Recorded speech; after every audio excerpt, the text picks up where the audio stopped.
There are also new developments tonight in a case that has gained national attention. A young woman found dead in her bedroom after a date with a man she had just met. The family of Lauren Smith Fields says police have mishandled this case from the very beginning, but now, a day after authorities ruled her death accidental and overdose, police are now opening up a criminal investigation. Correspondent Brian Enton live tonight with an update in the very latest in this case. Brian.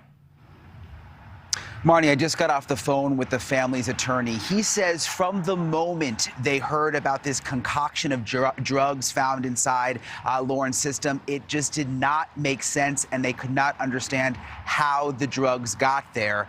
Tonight, they are hoping this news of a new criminal investigation could help bring some answers.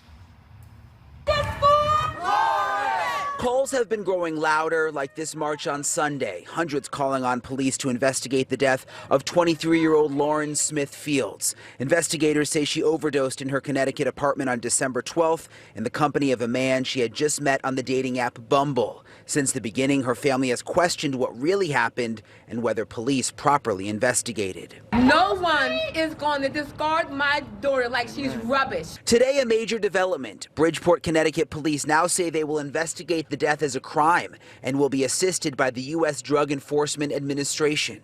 The police chief says the Bridgeport Police Department continues to treat the untimely death of Lauren Smith Fields as an active investigation, as we are now refocusing our attention and efforts to the factors that led to her untimely death.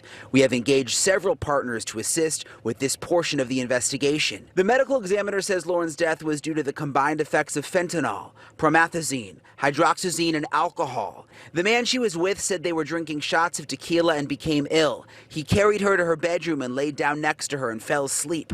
At 6:30 a.m., he says he woke up and she was not breathing and had blood coming out of her nostril, so he called 911. But Lauren's family says there are parts of the story that don't add up. And now police are pledging they will investigate where the drugs came from and whether it's possible someone gave Lauren the lethal cocktail. Lose your daughter, your only daughter, your baby girl, at such a ripe age of 23 years old, and to be treated the way we was treated by Bridgeport Police Station and the department is unacceptable. And Lauren's family has said from the beginning that she did not use drugs and that this does not add up. They believe the police investigating this case have been racially insensitive. And Marnie, one thing that has bothered them very much all along is they say police did not even notify them of Lauren's death. They say that they found out through Lauren's landlord. So many difficult details about this case. Brian, is there anything more that we know about the man who was with her that last night when she died? Is he cooperating with police?